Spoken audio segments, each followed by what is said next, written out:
Hi everyone, I'm Ketra. Welcome to your reading for Gemini. So we're going to tap into a little bit of your astrology. Those of you that are on the path of sobriety or healing from past traumas or trying to break those repetitive behaviors that no longer serve us, we're going to take a look at your actual astrology each week and see if we can tap into the collective energy for your sign and see if we can come up with any connections to those behaviors. So before we get started, we have the Lovers card. So our Lovers card tells a lot about you.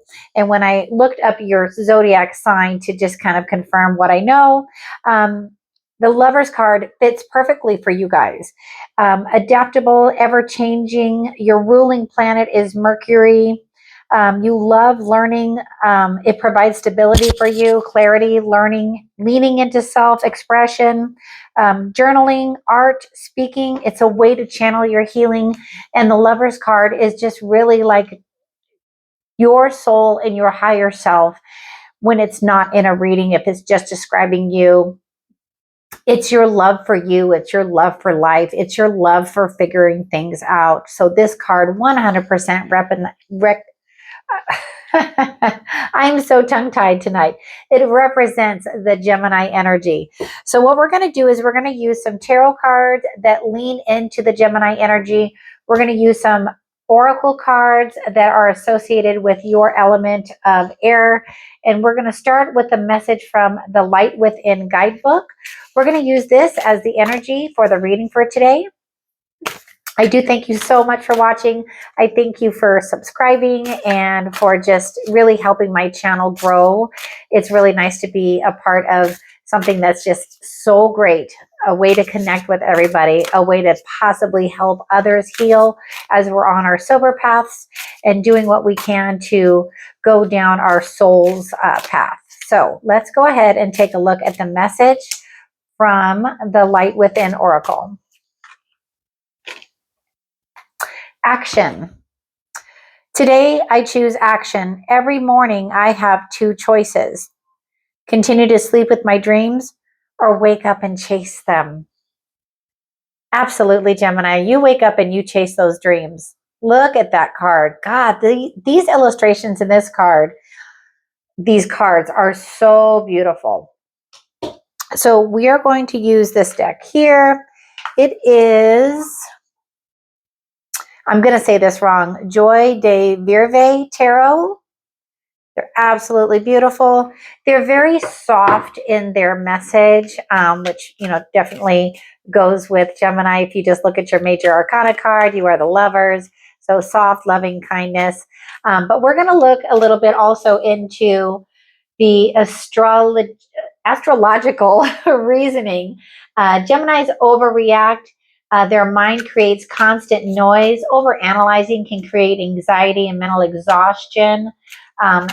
Stressed Geminis seek distraction or escape or external stimulation.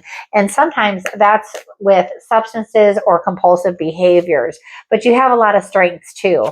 So we're going to tap into each to take a look at what's going on collectively. All right, we'll start with you. 10 of Swords. Okay, so we're going to take some cards and put them on the right side, my right, and that's going to be the light. That's going to be the light that you're dealing with, the light that's guiding you. And then we're going to look at your shadows as well to see what might be holding you back, and we'll just see where it takes us. All right, 10 of Swords is your main energy right now. 4 of Coins, the Empress, 5 of Swords. Okay. And then we're going to have some cards for our shadow side. This is the Tarot of the Abyss deck.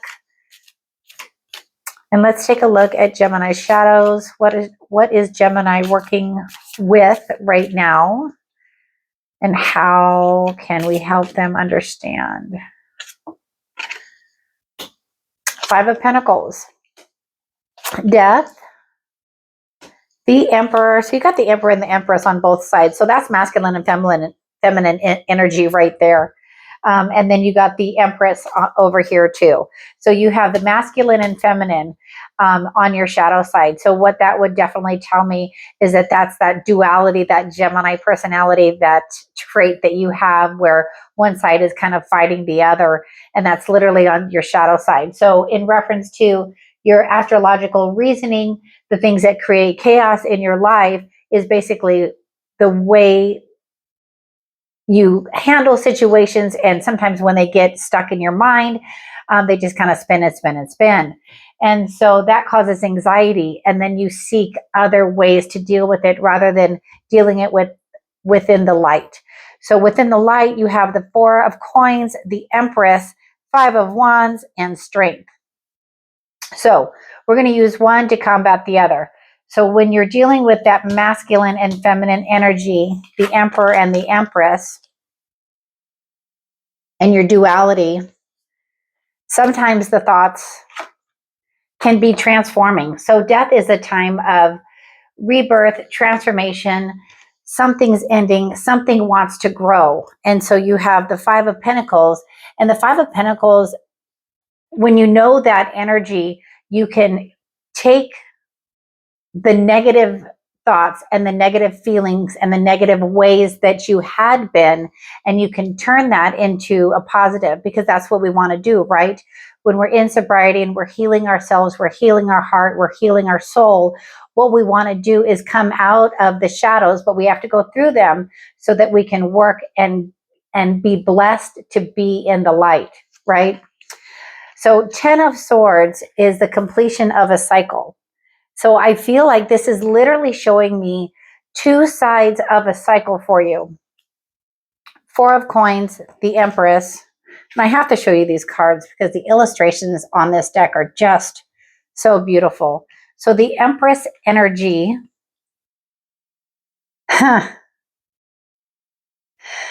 she just creates what she wants in her life.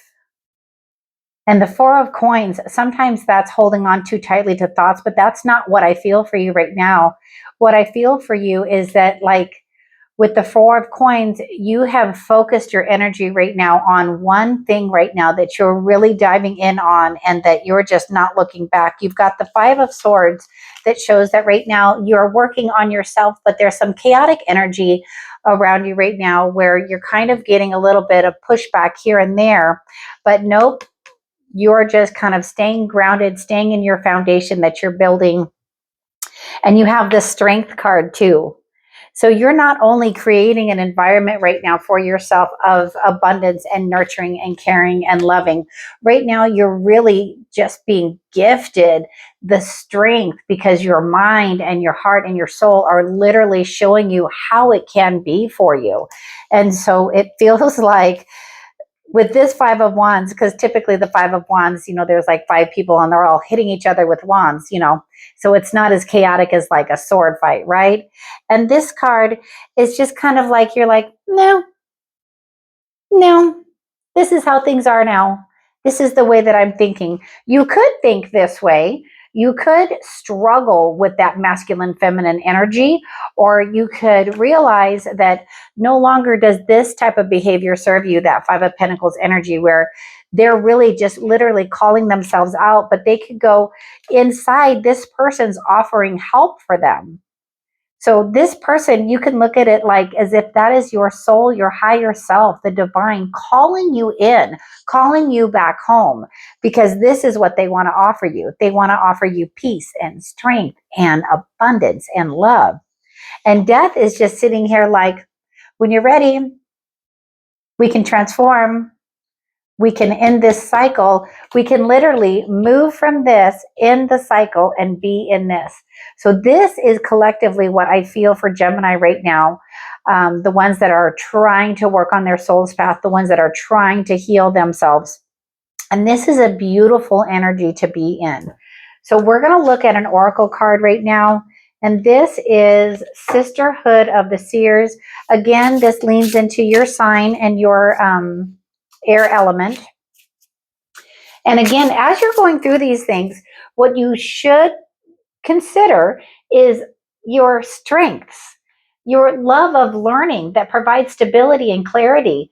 leaning into self-expression, journaling, art, dancing, singing to songs, those things that make you smile and make your heart sing. Lean into those whenever any of these heavy thoughts or that duality where I think I'm going to be strong and do this, I think I'm not, I'm going to do this. So when you fight that duality, just remember that on the other side of it, you're being gifted strength. You're being gifted the wisdom of the Empress. And then there's also a healing mantra that I looked up for Gemini. It says, I speak my truth and honor my feelings with clarity and care. So again, it's I speak my truth and honor my feelings with clarity and care. So I love mantras. I did I think it was a 10K, and I was in a lot of pain. And I used a mantra that I found on Spotify that I literally just said it over and over and over as the songs changed, just to gain focus. So some people say they can't meditate. And I had the thought before the video to share with you, when you think you can't, you can. So just use other tools. Just like in sobriety, we are gifted with so many tools to pause, to reach out to somebody. So for you, you can reach out and you can use a mantra if you can't calm your mind, because one of your traits is overactive thinking, and then your mind gets chaotic and you can't stop the record player, right? And so a mantra I have found really helps center myself. It just really helps stop those thoughts because you're focused on what you're saying. So with that said, let's go ahead and read from Sisterhood of the Seers Oracle. Dreams coming true. And that is fantastic. So dreams coming true. So I want to go ahead and read this for you guys. It's number 29. So that is 29. So that is 11. 10, 11. Yeah, that's 11. That's my favorite number. That's awesome. Okay, card 10, card 19, card 31. We're almost there. Dreams coming true. The essential meaning: fulfillment, joy, success, gifts from spirit and universe, help arriving right on time. In this moment, you are primed to receive gifts from the universe. You've worked to get into alignment with what you want, and this card comes to tell you to enjoy this time of flourishment. Receive all the good with open arms, and I know that there is more to come. From this state of well-being, you can easily create more good for yourself and others. You are ready to become an even more conscious co-creator of your reality. This card also reminds you that you can ask for help. It's okay. Literally what I just said. When you're on this path, that is sometimes what we need to do. We can ask the divine, we can ask God, whatever you resonate with. And then you can also ask those around you. You can reach out. I also do personal readings. So if you'd ever want a personal reading or just need to reach out while you're going through your sobriety, make a comment or email me and I will respond right back to you. The rest of this message is, this card also reminds you that you can ask for help. It's okay. The right people will arrive if you allow your desired reality to become a possibility, first in your mind's eye. Then with support, you can send it out to the universe. You are in a divine partnership with the consciousness that creates worlds. No matter what you are asking for, it is possible from this higher perspective. That is absolutely beautiful.